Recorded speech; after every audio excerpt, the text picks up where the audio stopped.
कि नरेंद्र सिंह तोमर के लड़के देवेंद्र तोमर बड़े पैसों की सैकड़ों करोड़ों रुपए की, कहीं पर 100 करोड़ सुनाई दे रहा है, कहीं पर सुनाई दे रहा है 18 करोड़ आ गए हैं, 21 और आने हैं, इसकी लेन देन की चर्चा चल रही है।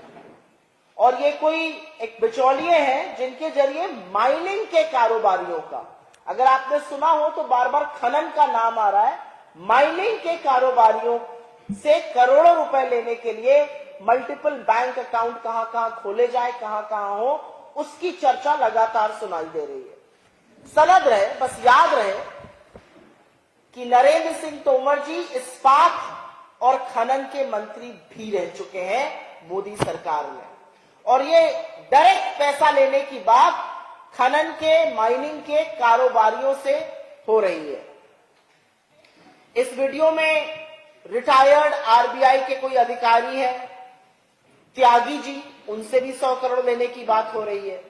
कोई हरप्रीत गिल और डीएचएल नाम की फर्म के संचालक से भी पैसा लेने की बात हो रही है।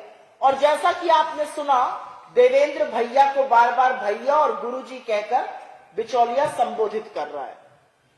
रोहित भैया के किसी शख्स को पैसा देने की बात हो रही है, और राजस्थान पंजाब के कोई ट्रेडिंग फर्म है, कोई खनन के फर्म है, उनकी बातें चल रही है। इस वीडियो में एक पार्सल की भी बात हुई और बड़ा इंटरेस्टिंग है ये। इसमें कहा गया भाभी जी, अब वो भाभी जी नरेंद्र सिंह तोमर जी की पत्नी की चर्चा चल रही है या देवेंद्र तोमर जी की पत्नी की चर्चा चल रही है, मैं नहीं जानती, लेकिन एक भाभी जी जो कि तोमर ही खानदान से संबंध रखती हैं, संभवतः उनकी पत्नी है, उनके नाम एक पार्सल पहुंचाने की बात हो रही है। और बिचौलिया कह रहा है कि एड्रेस प्रूफ चाहिए कृष्ण मेनन मार्ग का, और देवेंद्र भैया कह रहे हैं एड्रेस प्रूफ तो जी हमारे घरों का है, कृष्ण मेनन मार्ग का नहीं है, पासपोर्ट है। याद रहे, 3 कृष्ण मेनन मार्ग पर, नई दिल्ली में, लुटियंस दिल्ली में नरेंद्र सिंह तोमर जी की कोठी है, और ये कोठी ठीक 2 कृष्ण मेनन मार्ग श्री अमित शाह जी के घर के जस्ट सामने है। ठीक सामने वाली कोठी नरेंद्र सिंह तोमर जी की है, 3 कृष्ण मेनन मार्ग की, जिसका एड्रेस प्रूफ संभवतः उनके परिवार के पास नहीं है, और इसलिए वो कह रहे हैं एड्रेस तो हमारे घर मतलब ग्वालियर का होगा। अब सवाल ये उठता है कि ये 100 करोड़, ये 39 करोड़, 18 करोड़, 21 करोड़, ये क्या पैसा है? ये किसका पैसा है? ये कौन दे रहा है? ये क्यों दे रहा है?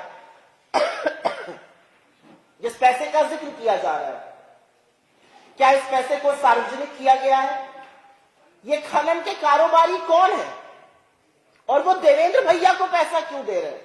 सवाल इस बात का है। अब बात आती है मोदी जी पर।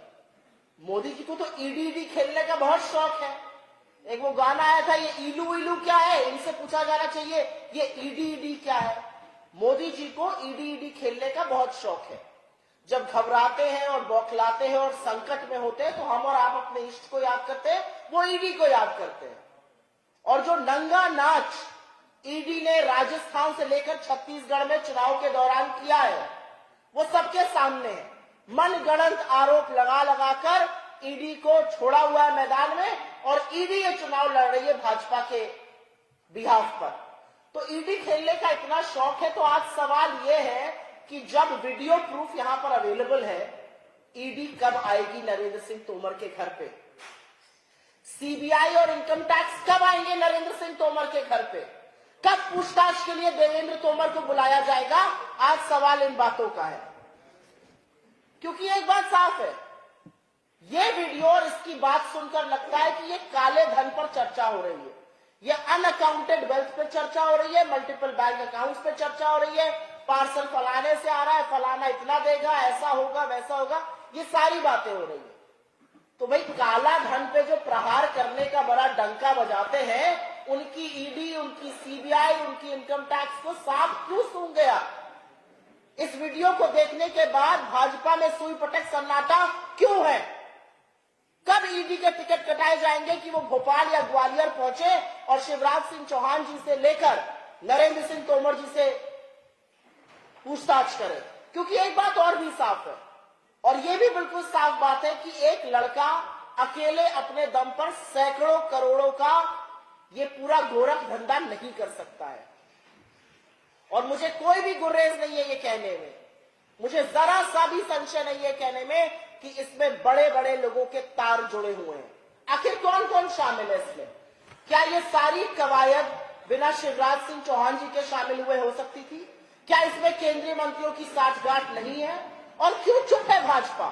क्यों चुप है प्रधानमंत्री? क्यों चुप है मुख्यमंत्री?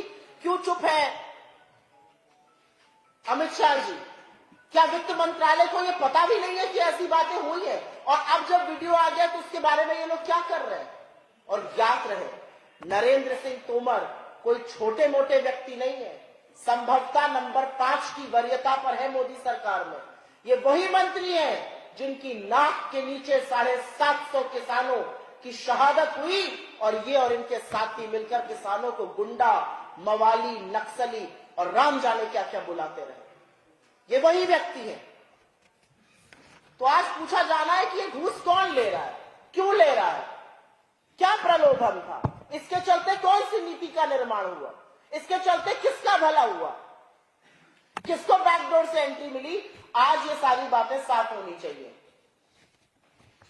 किसी अप्रैल की बात हो रही है, वो 2023 अप्रैल है, वो 2022 अप्रैल है, वो उसके पहले का अप्रैल है, मुझे नहीं पता, लेकिन हम नवंबर 2023 में चुनाव के पहले बात कर रहे हैं और भाजपा के पास इस बात का कोई जवाब नहीं है। हमारी कुछ मांगे हैं और वो आप पत्रकार बंधुओं के माध्यम से हम इसको पटल पर रख रहे हैं। जैसा कि मैंने कहा, चुनाव आयोग इस मामले की त्वरित संज्ञान ले, कार्रवाई करे और सत्यता स्थापित करे। इस प्रकरण में न्याय तभी होगा जब सुप्रीम कोर्ट के रिटायर्ड जज के अंतर्गत जुडिशियल इंक्वायरी होगी इस मैटर में।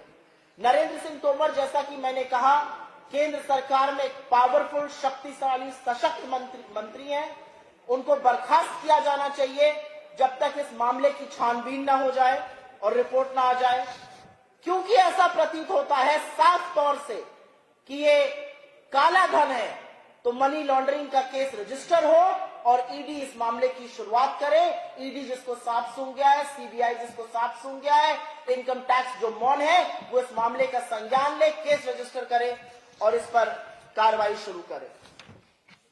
भारतीय जनता पार्टी, यहां के मुख्यमंत्री, प्रधानमंत्री और गृह मंत्री इस मामले पर अपनी चुप्पी तोड़े, क्योंकि आपकी चुप्पी संरक्षण है भ्रष्टाचार के लिए।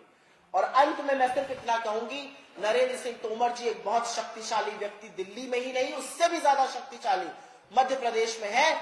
और जब तक उनका लड़का बाहर रहेगा, वो किसी भी इन्वेस्टिगेशन को फ्री और फेयर नहीं कर सकता है। संज्ञान लेकर उनकी गिरफ्तारी हो और इस मामले की जांच हो। आपके सवालों का मैं स्वागत करती हूं। मैंने कि जैसा कहा, ये सोशल मीडिया पर एक वीडियो था, ये वायरल हुआ, तमाम लोग इस पर प्रतिक्रिया कर रहे हैं। वीडियो से प्रतीत हो रहा है साफ तौर से कि ये उनके बेटे हैं। इसका सत्यापन हम नहीं कर रहे, लेकिन हाँ, हम डंके की चोट पर यह कह रहे हैं कि सार्वजनिक जीवन में रहने वाले लोगों के ऊपर अगर ऐसा आक्षेप, अगर ऐसा आरोप लगता है, तो वो शक्तिशाली पदों पर नहीं बैठ सकते हैं। Caesar's wife has to be above suspicion.